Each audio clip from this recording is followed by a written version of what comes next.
Hi, I'm Josh, I'm Kim. and this is Lemon Blossom Farms.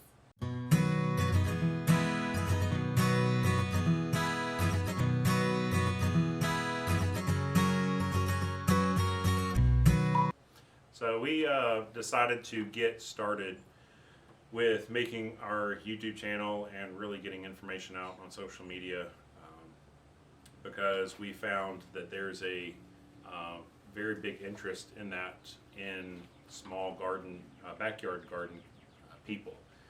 So we got started with small gardens in a previous home we lived in, but what really got us started into this was I guess with the chickens, Our the layers. Yeah. And so we started out with 4 Rhode Island Reds, and they New Hampshire Reds. New Hampshire Sorry, Reds. Thank you. New Yes, Hampshire. New Hampshire Reds, which is similar to Rhode Island Reds. But we started out with them. We had 4 of those, and we had talked about getting those for a long time, and I just went to the store and bought them one day. I was very pregnant with our second daughter, and he came home with 4 4 little very chicks. cute baby chicks that our oldest immediately fell in love with, and I kind of became enamored with them pretty quickly too. I grew up around chickens, before we moved to Georgia. So. And as with chickens, and most people experience, we started with chicken math, and our next batch became 4. The next year became 4 layers for Cucamarans, which are a French variety, very large. They're actually a hybrid laying hen, but they're very big birds. Ours probably weigh about 8 pounds. They're pretty fat girls. Maybe 6 to 8 Yeah, pounds. they're pretty solid. They're pretty big. Yeah. And so about then is when we moved here to the home we're in now. And so then we got 6 golden comets. We got 6 of the comets, yep, the little baby raptors as I call them. Yep. Yeah, they're kind So- of smart and vicious. So basically every year we have got new layers. And then after that, that was the year that we started meat birds last year. Last year was the year we started meat birds. So 2021, before we did no, we did the meat birds in 2022. So 2021, we started losing some of our older layers at that point. We had them for a few years, and they don't have very long lifespans. So we had a few of them to get egg bound and pass on. So that's when we decided to get the comets at that point, when we started losing some of them, right? Yeah. Yeah. Okay. So we did meat birds last year. We raised 11, I thought it was 14. 14. Mm-hmm. And it was just in our backyard. Again, we live on 3/4 of an acre. Honestly, probably our front yard's probably half an acre. It's pretty big. Yeah. It's very large open space. We also have our septic drain field out there, so that's one main reasons. Then our backyard's about 1/4 of an acre, maybe a touch more. We have quite a few big oak trees in our backyard, so that takes up space. But we got those meat birds, which are Cornish crosses, and they were in a mobile tractor. So every day, every couple days, we would move those, an 8x8 mobile tractor. And we processed those. It was a learning experience. We ended up with really, honestly, small birds. Probably 2.5 to 4.5 pounds for some of the biggies, but At most of them were biggest, about yeah, 3. most of them were They about were 3 pretty pounds. puny. Yeah, and it was a learning experience. I didn't realize how much those birds will consume Cornish crosses. A lot of food. Yeah. So this year we did Cornish crosses. We also got 4 blue. We have 4. They're Plymouth Blue Rock Plymouth crosses. Blue Rock, They were like and they're layers. And then we got 4 more New Hampshire Reds. No, these are Rhode Island. Rhode Island Reds. Mhm. Rhode Island These Reds are this the time. Rhode Islands. Yeah. So we got 8 layers to go back. So we'll have 19 birds total, laying birds total this year. We had 25 Cornish crosses, meat birds. We harvested those from today, it's a week ago. Yeah. And we ended up with a very good butchering from them. 108. Was it no? Well, it was 180 pounds. 68 pounds. 120, 28 pounds. 128 pounds 128 pounds worth yeah. of meat.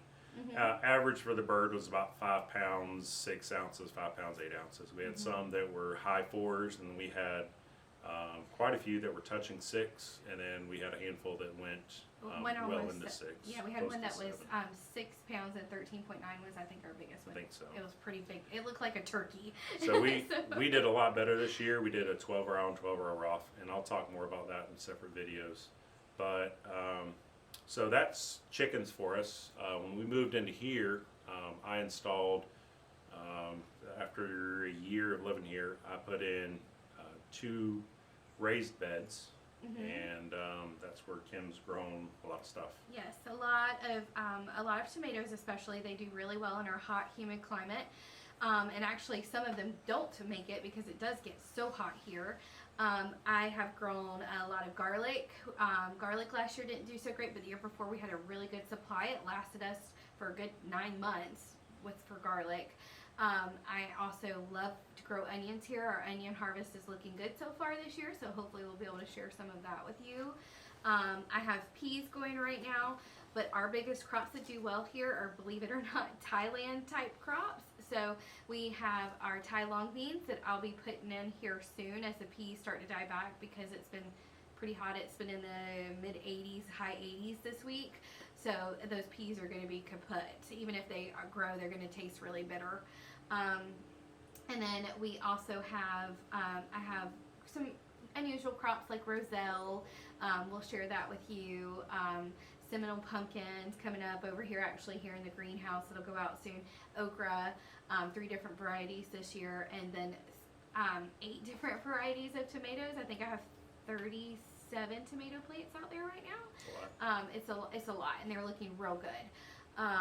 But I cannot wait to share gardening with you guys. I have a lot going on in the raised beds, and out front in my green stalks we have loaded with greens and lettuce and herbs out there, and I'll share those with you as well. I like to grow medicinal herbs too. Okay. We have a lot of peppers as well. Yes. We started a lot this year. We had a lot from the first year. So we started peppers about 3 years ago in 5-gallon buckets. And they started with some jalapenos and Tabascos. And then the next year we did more. We expanded into Thai chilies. We expanded into different jalapenos, fish peppers. Yeah. We had scorpions, 7 pots. We had more.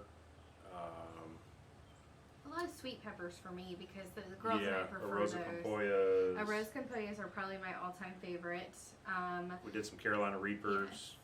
So we had quite a variety. A lot of hot, but still a handful of, just good edible salad peppers and stuff like that. Yeah. Saute. Roasted reds. Yeah. Yep, we had roasted reds. Those are Mad my Hatters. second favorite, yeah. We had Mad Hatters too. So a lot of those, all those are in 5-gallon buckets. They do excellent.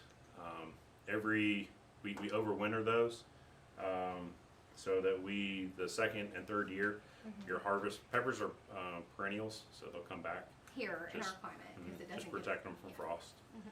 But yeah, lots of peppers. So again, more content coming up on that.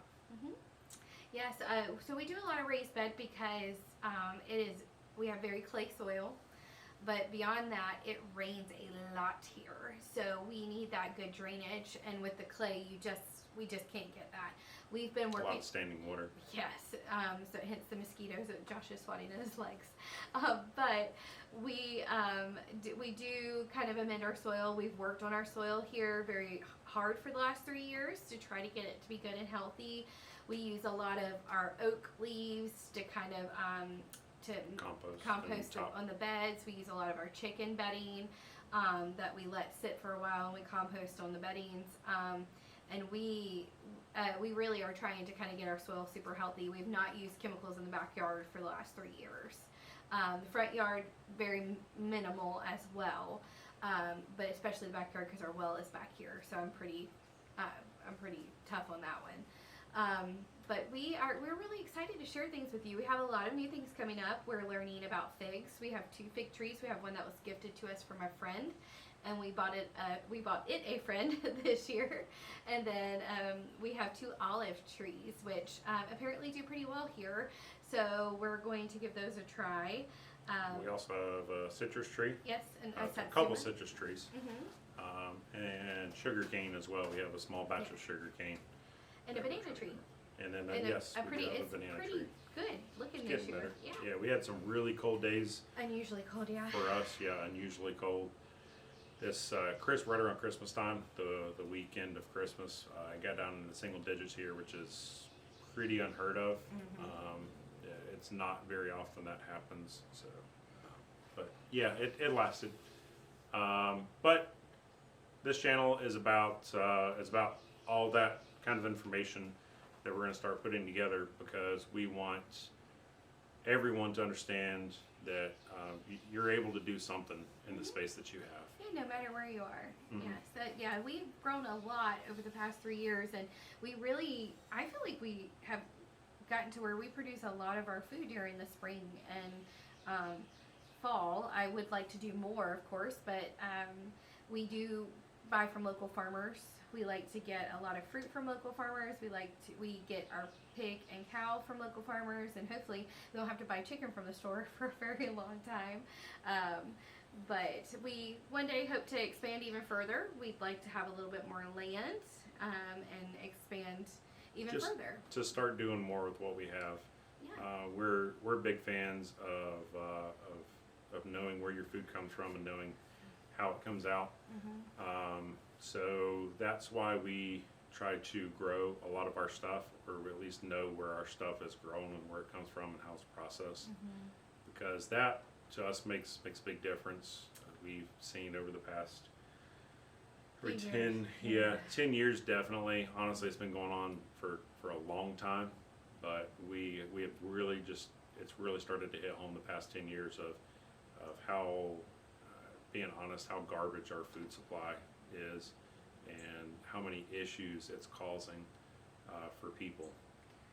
Well, and both of our daughters have food allergies, so that was really the kind of propelling factor for me to get more invested in my food. I kind of got that way when I was pregnant with our now 11-year-old, but when she was born and I was nursing her and she was unable to tolerate tomatoes, which is one of my favorite foods through my breast milk, we kind of figured, what in the world? But one of the things I ate a lot of while I was pregnant was tomatoes. Like I did, brown rice and tomatoes was kind of my staple. So we got a little concerned with that, but then when our youngest daughter was born, and she cannot tolerate cow's milk still, any cow milk protein. She does okay with goat, but no cow. Goats and sheep's fine. Yeah, goat and sheep as well. We kind of really started paying close attention to our food. She was even more motivating towards that. And so here we are, we're learning a lot about food and how it's processed and what it takes to grow it. We love to share that with you and get you invested and let you know that you can grow in a small space. I love to preserve. I make all of our own bone broth. I can a lot of our fruit. We have some friends that own a blueberry farm, and you can see, we'll probably share one of my older videos of making blueberry butter and blueberry syrup, which girls love on their pancake. And then, just cooking in general, I use a lot of sourdough. I avoid a lot of enriched grains and wheat, especially rich flour. So I make a lot of our bread products here at the house. So love to share that with you guys, especially with me avoiding dairy. If you have dairy allergies, I'm pretty good with making that work. And so I love to share recipes and things as well. Anything else you want to share? Just stay tuned. We got a whole lot of stuff rolling out. It's going to be a large variety of stuff, from gardening to meat to preserving and cooking and baking and all that. So Super excited. Yeah, it really To share. is going to be a wide variety to let you know that no matter what you have, you can do it at some level. And we really want to kind of grow a little bit more of a community around here, I think, with it too. I mean, that's kind of my main goal. I'm sure Josh feels the same way. We've talked about it before. But we really hope to cultivate a local community, because I feel like we've gotten to know a lot of people through places like HOA and Homesteaders of America, by the way, not a not a not HOA, a com- no. no, yeah, not a communist neighborhood. So, but and as you can tell, we're a little goofy. We definitely are kind of a mismatchy pair, so you're going to get a lot of different information out of us for sure. If you can't tell the Mutt and Jeff height discrepancy here. But stay tuned. Like I said, there's a lot of stuff coming out, and it's a lot of encouragement for anybody trying to do their own stuff. And you'll see us reference a lot of people that we've drawn off of, and you'll see a lot of ways that we do things in a smaller space. And you can even scale it down even further than what we have to micro levels. 5-gallon buckets. There's so much stuff you can grow in So them. if there's anything you guys would like to see from us or know, feel free to shoot us some questions. Drop them in the comments below. Yeah, we'll be glad to answer it. And if you're, friend or family member, hey, don't think we're crazy for combining our channel. Okay, but it's okay, I guess. Okay. But anyway, we look forward to hanging out with you, and look forward to sharing some more content and time with you guys. All right. Thank you, and we'll see you on the next one. All right, take care.